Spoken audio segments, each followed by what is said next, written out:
Baik, kita mulai ya. Assalamualaikum warahmatullahi wabarakatuh. Selamat datang kelompok B. Ya. Sudah 3 orang ya. Satu dari kelompok A kemarin sakit, gabung sekarang. Oke, jadi mata pelajarannya ini mikroprosesor dan mikrokontroler. Kamu grup B, kemarin grup A. Ya, kita satu minggu. Nah, materinya ini KD 31 hari ini kita pelajari sama 41 ini. Ya, harus tuntas hari ini sampai jam 12. Nah, waktunya juga dipersingkat. Jadi kamu nanti akan saya jelaskan tentang konsep-konsep dasar mikroprosesor, ya. Kemudian membuat gambar rancang bangun atau arsitekturnya itu seperti apa gitu, ya. Kemudian kamu nanti akan saya minta ini membuat blok diagramnya berdasarkan trainer yang kita punya. Nanti saya bagikan. Kemudian kamu analisa nanti bagaimana perbedaan bloknya antara mikroprosesor dengan ya berbagai platform yang membuat. Ada produk Intel, Zilog, ya, dan ada juga Motorola. Tapi yang kita punya trainernya itu produk Zilog.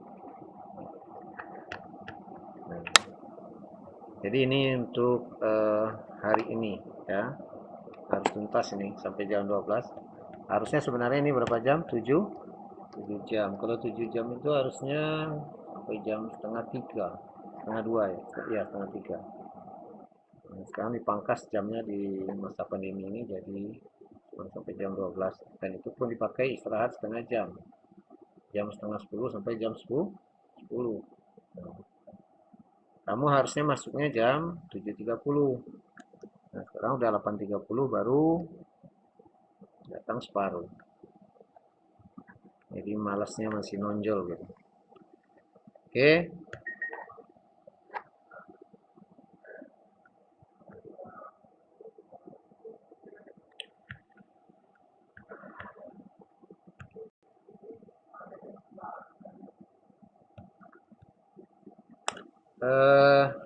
Nama saya itu yang di atas, saya berdua dengan Ibu Helen mengajar. Mungkin Bu Helen sudah pernah masuk kelas 1 ya? Sudah. Saya nggak pernah ngajar kelas 1, saya mengajar kelas 2, kelas 3 saja. Jadi saya akan jelaskan sedikit tentang perkembangan teknologi mikroprosesor. Ini tidak lama-lama, ya. Kalau kamu merasa perlu dicatat, catat saja. Saya tidak mencatat-catat buku. Ya. Jadi mikroprosesor itu apa? Hmm. Hmm. Hmm.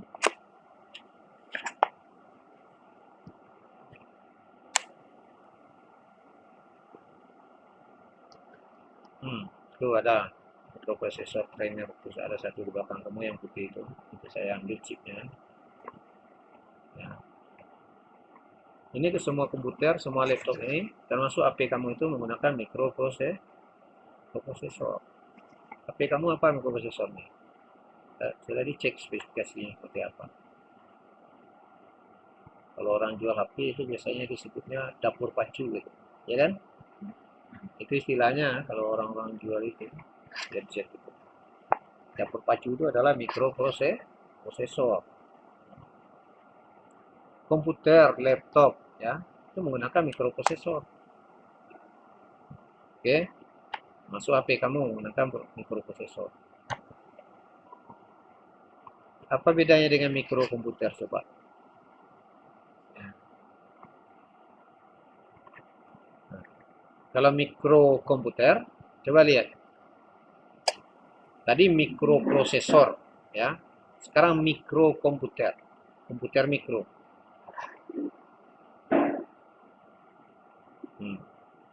Kalau mikrokomputer berarti sudah ada tambahan lain. Kalau mikroprosesor itu isinya CPU dan komponen pendukung. Nanti kita lihat. Nah, kalau mikrokomputer sudah ada ini ROM, kemudian ada RAM, ya. Kemudian ada piranti atau perangkat-perangkat output, keyboard misalnya. touchscreen misalnya. Itu termasuk perangkat apa? Perangkat input. Outputnya apa? Layar LCD, ya, dan lain-lain yang bisa menampilkan hasil-hasil pengolahan kamu. Oke?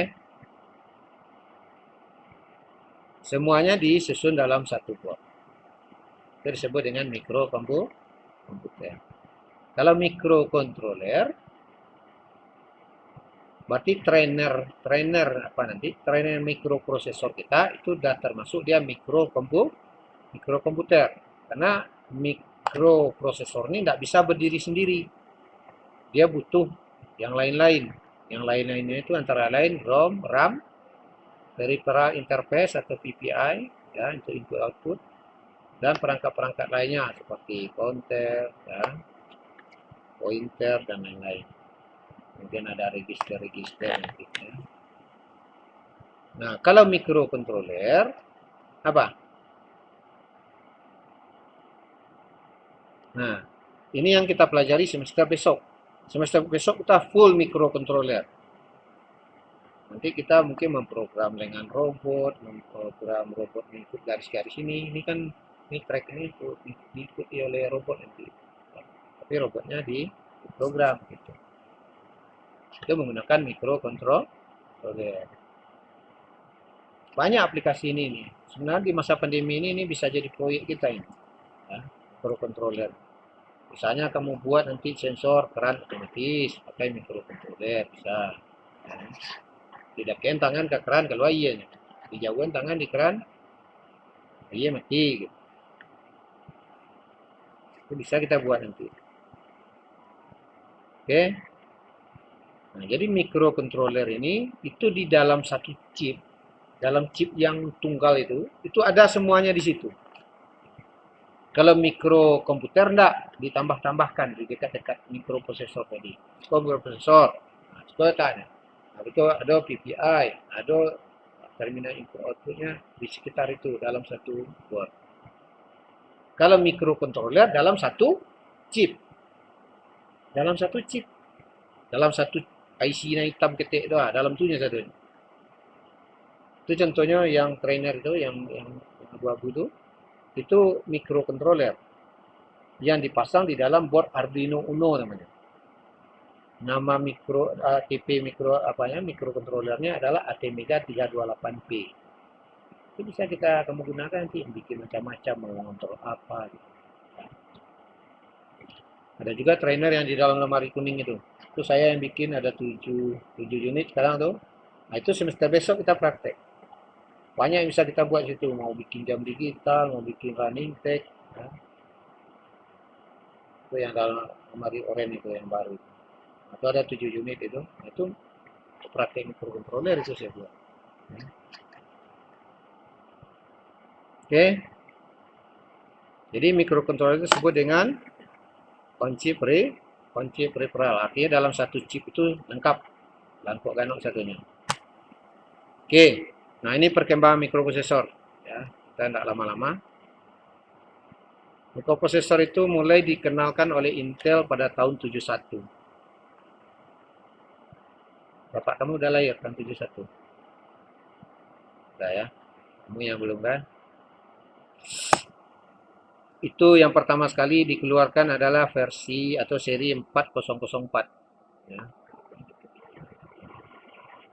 Ini komputer ini hanya 4 bit. 4 bit itu berarti berapa kombinasi 0101-nya? Yang 1 bit itu 1, 0 atau 1. 1 bit itu satu kondisi. 0 atau 1. Itu bilangan apa namanya? Apa? Bilangan apa? Yang hanya menyatakan dua kondisi saja. Biner. Ya, ini bilangan biner. Kalau yang kita pakai berhitung sehari-hari itu bilangan apa namanya? Yang bilangan basis 10. Bilangan apa? Yang kamu pakai berhitung sekarang ini, yang dipakai kalkulator itu bilangan apa? 0 sampai 9 angkanya. Berarti bilangan basisnya 10. Hah? Enggak tahu. pun tidak tahu dasar bilangan, kamu udah menggunakan hitung-hitung itu setiap hari.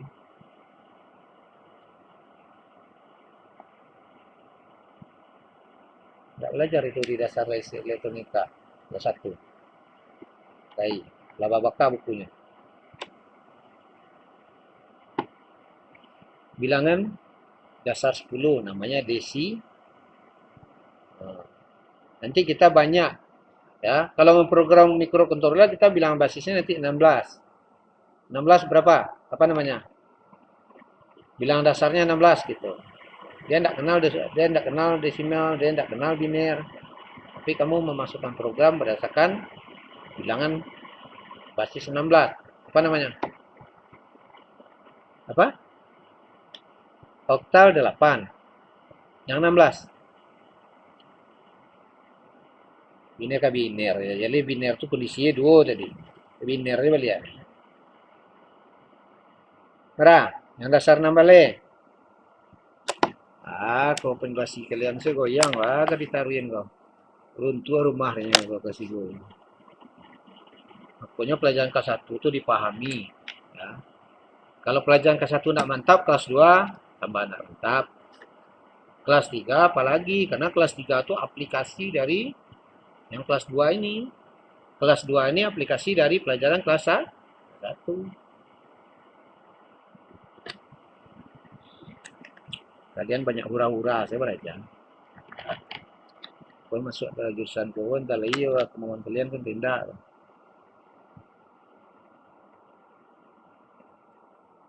Kok pelajarannya canggih ya, dan tidak tidak pelajaran abal-abal gitu. Makanya harusnya yang masuk elektronika kok otaknya encer, duitnya banyak, tidak boleh matematiknya sampai 3-2 itu tidak boleh masuk elektronika sebenarnya.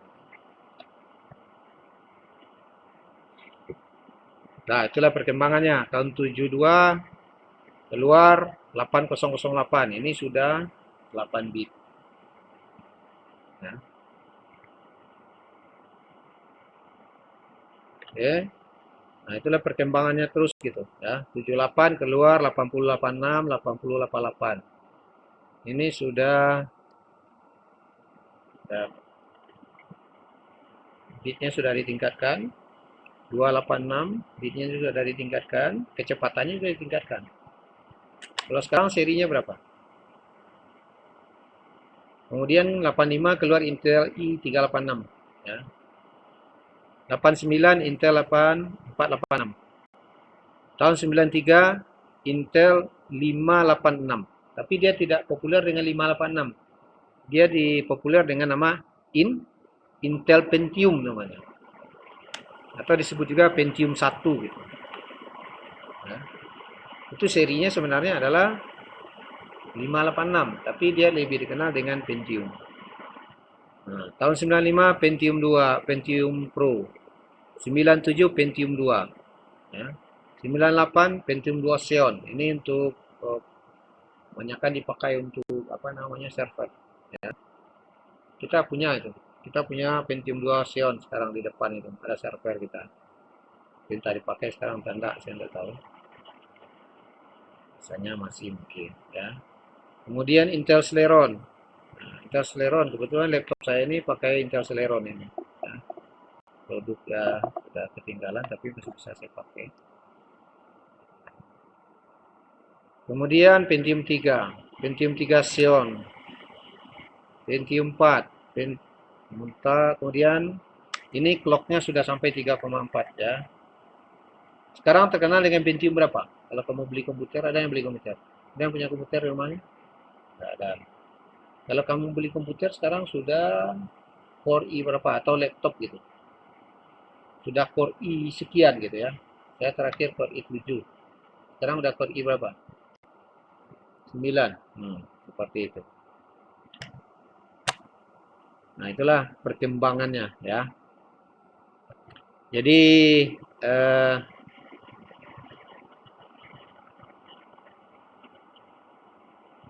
kemudian dari itu yang produk dari apa? Dari Intel. Kemudian ada mikroprosesor yang produk lain. Ini seperti buatan Texas Instrument ya. Kalau 404 sampai Intel Pentium i7 tadi itu produknya Intel. Ya. Semuanya buatan Intel Amerika. Kemudian ada produk Texas Instrument juga Amerika, tapi ini tidak begitu terkenal. Kenapa ini terkenal? Karena dia merambah pasar Indonesia sampai saat ini. Termasuk ini komputer kamu semuanya ini adalah Intel. Ya. Kemudian ada buatan Motorola Eropa 6800, 6802. Kemudian ada buatan Signetix juga dari Eropa. Z80. Ini juga dari Eropa. Nah, ini yang kita pakai sekarang. Ini akan kita praktekkan nanti ya. Z80. Kita pakai mikroprosesor ini. Itu ada dalam lemari. Nanti sebentar lagi saya keluarkan. Nah, yang 16 bit itu udah mulai dari 8286 kalau di Intel. Mulai dari ini ya 8086 tadi. 48, 186, 286. Kemudian 386 itu sudah 32 bit. Sudah makin banyak data bisa diolah. Termasuk Pentium 123. Kemudian yang 64 bit, Pentium 4D, Pentium Core Duo, Core Duo, Core i. Nah, itu sudah 128 bit sekarang, ya. Bahkan sekarang yang terakhir sudah 256 bit. Kemudian ini teknologi yang diterapkan, ya, teknologi PMOS, kemudian NMOS, ya, CMOS, kemudian kalau teknologi bipolar jenis Schottky, ya, teknologi bipolar jenis I2R, Integrated Injection Logic. Ini udah teknologi tinggi semua untuk membuat chip. Ya. Saya dulu di pabrik ini. Ada dulu Intel ini perusahaan Amerika tanam modal di Bandung di Jalan Soekarno-Hatta. Dulu namanya National Semiconductor (NSI). Kantor pusatnya di Santa Clara, Amerika Serikat. Dan waktu magang saya di situ. Kamu udah magang belum? Belum ya, berarti semester besok mungkin ya. Saya dulu waktu magang di sini di pabrik Intel ini. Makanya saya ngerti ini buat IC ini. Kalau ada materialnya sekarang, ada mesinnya sekarang, saya bisa bikin IC-nya.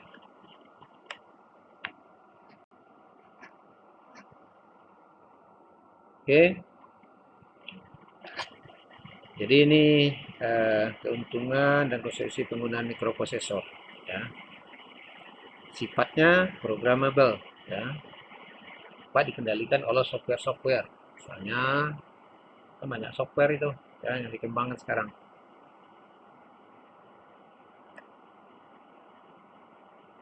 Jadi setiap mikroprosesor itu prinsip atau konsep dasarnya sama, hanya nanti yang berbeda itu penyimbangannya, ya. Kemudian bahasa pemrogramannya juga nanti bahasa engine-nya, bahasa mesinnya sama, ya. Kita menggunakan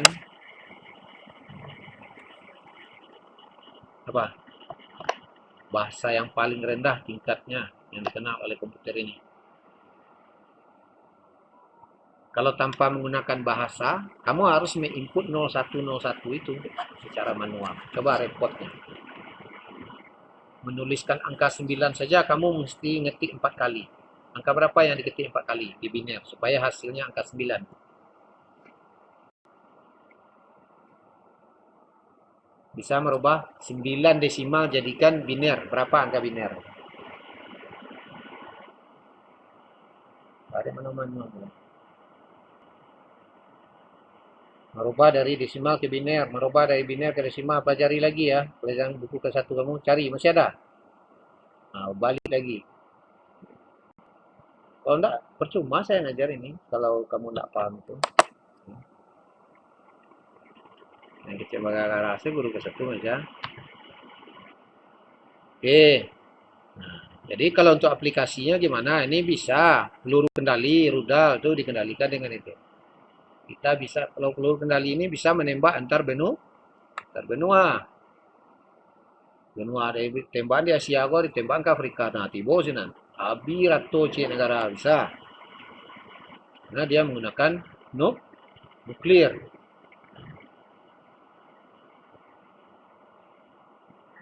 Bidang kedirgantaraan, sistem avionik, misalnya. Paham ke pesawat tuh sarang tabang bisanya tahu suhu sekian, ketinggian sekian, tekanan dalam ruang kabin sekian, ya kan? Pesawat itu terbangnya full elektronik gitu. Jadi kalian mencari-cari bentuk sopir otonya dari pilot. Hah? Jadi lihat kiri kanan ini ada burung di landscape gitu. Berapa kecepatan pesawat? Tuh Pak berangkit tahun 2006 balik itu kecepatannya Pak Calik kan ada layar monitoring tuh kadang pesawat Calik situ. Pak ke sebarang sana. Itu 860 km per jam kalau dirata-ratakan kecepatan di darat. Kecepatan pesawat itu. Hingga dari sini ke sana itu lebih kurang 7.000 kilo. Jadi 7.000 kilo itu hanya dengan dari jarak hanya ditempuh dalam waktu 8 jam. Panjang.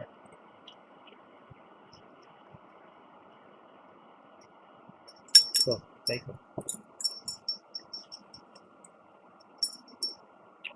Jadi rata-rata kecepatannya 4.600, 4.000, ada sampai 900 km per jam gitu. Kalau cuacanya bagus, ya. Nah, pernah kalian lari secepat itu tenda? Berapa kilometer hampir speedometer kalian berapa yang tinggi? Timbek dulu ya, nah. Nah, lu bisa ngelawan Garuda kalian. Salah ibu-ibu naik jalan, isu jalan. Nah, apa lu coba naik dengan kecepatan segitu gitu. Apalagi pilot pesawat tempur. Pesawat tempur itu yang terbang inilah jauh lebih dulu gitu baru terengah gitu kan. Itu kecepatannya maks 5. Maks 5 itu 5 kali kecepatan suara. Kecepatan suara berapa? Itu sistem avionik. Berapa kecepatan suara? Nggak tahu dah. Kecepatan gelombang elektromagnetik tahu berapa? Kalau gelombang elektromagnetik, mana yang lebih cepat pada kecepatan suara? Hah? Suara cepat pada gelombang elektromagnetik. Ya, ya. Yo. Wih. So, kalian balik kelas 1. Suara kecepatannya 340 meter per detik. Gelombang elektromagnetik kecepatannya 300.000 km per detik. Main cepet. Cepet suara. Pokoknya dasar kalian kok. Pelajaran kelas 1 itu membuat fondasi. Kalau fondasinya tidak kokoh, murah pecah. Dibuat bangunan gini kelas 2, pecah itu fondasi kalian. Pola pecah fondasi kalian. Dah, banyak membaca lagi. Jangan main game je di banyak. Paham? Hmm? Pelajarilah elektronik kok kalau kalian ingin sukses gitu. Kalau tidak percuma ya. Selama kalian di sekolah, biar kalian ke bawah sekolah. Tong lah kena. 10.000 sehari, tong rata-rata 10.000 lanjut kalian sehari. Jadi seminggu, jadi sebulan, kali 2 kali bulan, kali 3 tahun. Lewat jauh isi dua. Tidak percaya, coba tong. Gunakan do kalkulator ya kalian tu. Dua dia kalian 7. Gua jauh jadi sudah nampak kalian. Memang tak kali tagak ni jauh 7 dua. Tapi berkurehnya. Ada nama balik bumi, ada nama rata-rata ke Pulau Buaya, pungguangnya dekat sawah segala macam. Apa dia pak? Ya tak bayang tu dapat. Nggak pak kan ni. Tak bayang dapat tu rata-rata pungguang tangan ni dekat sawah kan. Oh sungguh-sungguh apa beraja. Kalian banyak tak tahu diuntung. Awak nak pergi tiak nak pergi sekolah. Awak nak beli Honda nak pergi sekolah. Hebat kalian. Bapak dulu berjalan kaki tu kan 8 kilo. Ke SMP berjalan kaki 8 kilo pulang lagi. Honda kan dia minta. Sepeda sih susah minta. Tapi dia galak-galak bersama-sama. Kami rame-rame tak terasa tu dong. Kini mah kalian sana. Ah, itu kan zaman jadul pak. Betul zaman jadul. Ya kan? ya.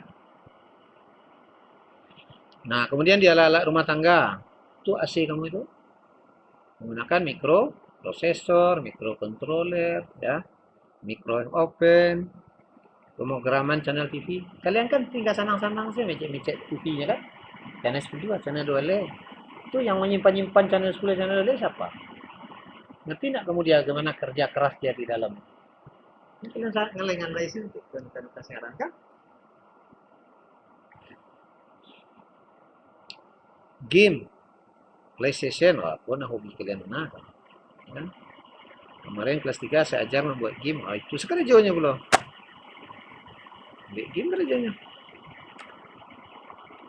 Ya,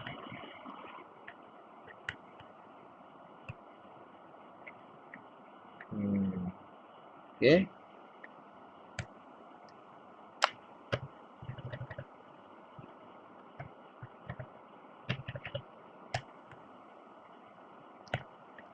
Ya, lanjut lagi. Ada pertanyaan dari perkembangan tadi?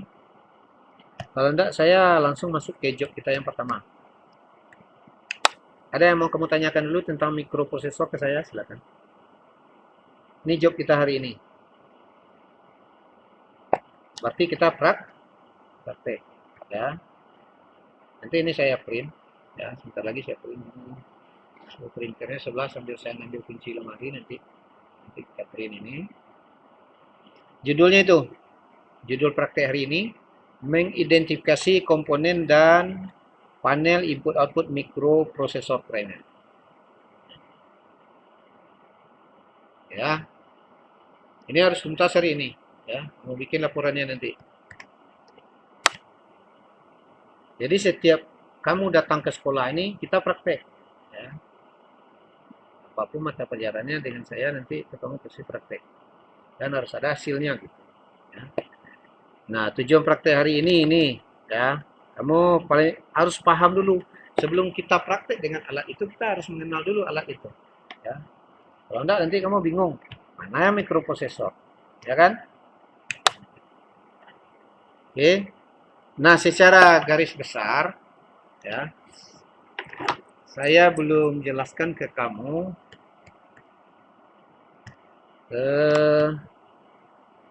diagram blok tadi kan? Kan tadi ceritanya diagram blok.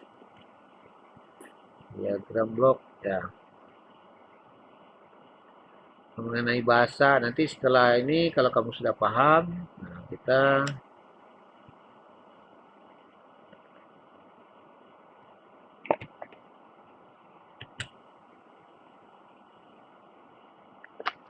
nih chip mikroprosesor itu yang ada di belakang kamu, ya seperti ini. Itu yang di papan putih ini. Ya. Ini yang di bawah ini kaki-kakinya semua ini, pinnya. Ya. Setiap pin itu ada gunanya, ada fungsinya. Ya. Nah itu ditancap di mainboard. Ya, ini mainboard komputer. Ini mikroprosesornya. Nanti di ini di kalau gitu yang kan pakai kipas di atas karena dia panas. Kalau sudah nyala nanti panas. Ya. Ini komponen-komponen ya macam-macam. Nah ini yang mikroprosesor kita yang akan kita praktekkan hari ini. Ya. Ya. Kalau dari gambaran ini sekarang kira-kira A itu alamat.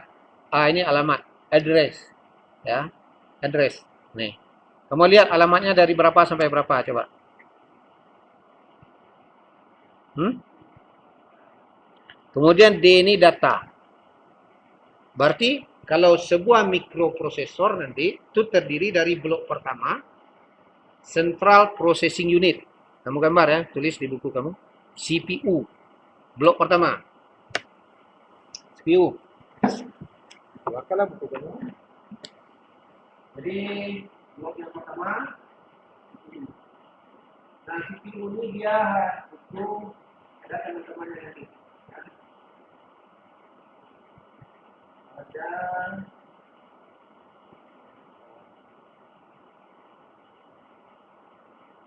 dia butuh RAM. Nah, RAM kemudian butuh dari RAM interface. kemudian ada bus data, dan ada bus alamat. Ada bus data, ada bus alamat itu mulai dari apa, dari 0 sampai nah, berarti komputer ini berapa bit? Dari sini kita tahu nih. Kemudian data dari D0 sampai D2, berarti komputer ini berapa bit? Dari data ini ya. Berapa data yang bisa diulangnya? 8. Itu disebut 8 bit. Nah, berarti Z80 ini, mikroprosesor Z80 ini, dia bisa menggunakan 8 bit. Bisa nanti 16 bit karena alamatnya tersedia 16. Nanti dibagi 2 gitu, ditaruh lagi. Seperti itu. Ya. Jadi dari sini kita tahu ini bahwa dia butuh untuk memasukkan data, ada terminalnya, pin-pinnya. Ini kakinya. Kaki-kakinya. Berarti kalau kamu hitung berapa jumlah kaki Z80, nanti dicek ya. Dari jumlah ini bisa kamu tahu jumlah kakinya. Nah, di samping alamat dan data, kuncinya mikroprosesor di situ.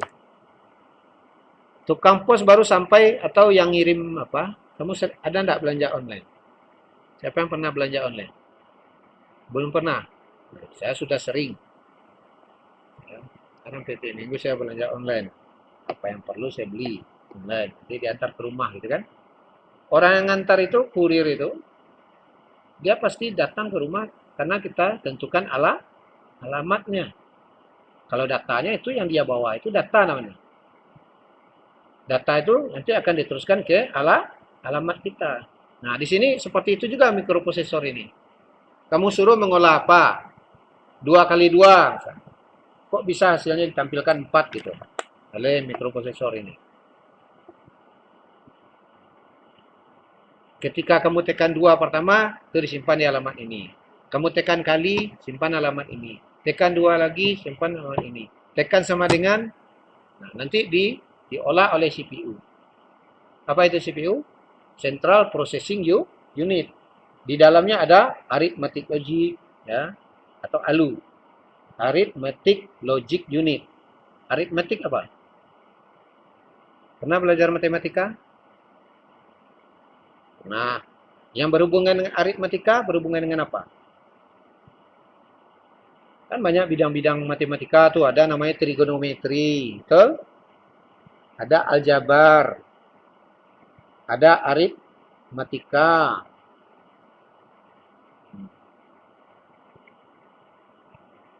Hilawi dunia boleh ya? Ya kan? Terasuk ini kan, baraja kalau main-main. Aritmatika itu berhubungan dengan tambah, kurang, kali, bagi. Itu yang di kerajaan di mikro di CPU tuh, di ALU tuh, ada rangkaian ALU namanya. Di dalam chip ini. Ya. Disebut mikroprosesor tadi karena pemproses mikro gitu, karena memang dia sudah dibuat dalam ukuran kecil dan bisa mengolah data. Sebutlah dia pemproses mikro atau mikroprosesor. Itu yang tertua tadi 4004 8 bit. IC-nya juga kecil dari ini. Nah, di samping itu nanti ada yang paling penting apa? Satu daya ini. Kalau tidak ada satu daya ini, dia tidak bisa kerja nih. Satu daya 5 volt. Paling tinggi satu daya dari sebuah mikroprosesor itu hanya 5. Ada yang 3,3 nanti. Kalau di HP kamu itu 3,3 itu. Satu daya. Dia 5 volt terbakar. Kalau ingin menghancurkan HP ya silakan. Dia prosesornya 5 volt. Berhenti kerja. Kamera HP kalian. Nah, satu daya itu antara positif 5 volt dengan ground. Ya. Negatifnya di sini. Kemudian clock. Clock ini yang nanti menentukan kecepatannya sebuah mikroprosesor. Clock ini ya, ini dimasukkan dari luar nanti ya. Clock itu osilator, membangkitkan gelombang itu. Gelombang pulsa yang dibangkitkan itu di sini. Makin cepat ya, makin cepat kok jalan komputernya. Kalau lambat ya lambat gitu. Ya. Tanpa clock, CPU ini tidak bisa ngapa-ngapain. Diam saja. Berarti kalau komputer ini, kalau PC di labor ini, kalau clocknya rusak, lagi komputer. Enggak, itu. Jadi kalau ada komputer tidak itu, preso clocknya dulu. Kalau lagi keluar clocknya itu, kalian preso di osiloskop, nanti osiloskop itu bisa menampilkan gelombang. Di output osilator itu ada misalnya 2,3 GHz gitu kan, clocknya kotak-kotak gitu. Nah, berarti clocknya bagus. Baru cek prosesornya. Oh, rupanya prosesornya sudah dikasih supply, rupanya panas, belum apa-apa udah panas. Nah, berarti memang ada singkat di dalam. Ya, dicurigai prosesornya mungkin bisa beli baru. Prosesor ini rata-rata harganya sekitar 700 sampai 800 ribu komputer ini. Yang chip yang kecil tadi, yang ini. Berapa harganya? 700 sampai 800. Ah, ya. Nah, di samping itu dia nanti ada punya nama-nama lain, nanti kamu lihat. Ada INT, NM, HAL, ya. MRIQ, IQ, nah segala macam, reset, bus rack, white, macam-macam. Ini read, write. Nah, ini penting ini. Write itu nanti kalau kita akan menulis data, atau kita perintahkan Zilog 80 ini menulis, maka ini harus diberi pulsa. Kalau kita ingin membaca, maka ini diberi pulsa. RD itu read, singkatan dari read, baca. WR itu write, itu tulis. Tulis itu berarti direkamkan datanya, dimasukkan ke dalam gitu untuk diolah. Write, baca gitu. Nah, yang memerintahkan apa? Program kamu nanti. Nanti setelah mempelajari ini, saya ajar bagaimana membuat program. Saya ajar dulu bahasa pemrograman gitu. Ya. Baru bisa kita memprogram ini. Ya, kamu sampai memprogram ini belajarnya. Bahkan sampai membuat program sederhana nanti menggunakan Z80. Misalnya program sederhananya apa? Misalnya, ya, mau mengaktifkan sesuatu dengan alat ini gitu. Ya. Oke ya. Ini contoh. Nah, udah itu saja dulu. Sampai di sini ada pertanyaan? Ada yang mau ditanyakan tentang mikroprosesor? Kalau tidak ada, saya persiapkan sebentar alatnya, ya. Kita praktek. Saya print ini job sheet. Job sheet ini kemarin ada, tapi sekarang kok tidak ada lagi gitu. Mungkin salah seorang saya minta ngambil printer ada printer kita di mana Pak Sidi? Ikut satu orang ke kantor, saya print ini, sambil saya siapkan job sheet kamu. Saya keluarkan alatnya dari lemari. Ya, satu orang ikuti Pak Asmadi.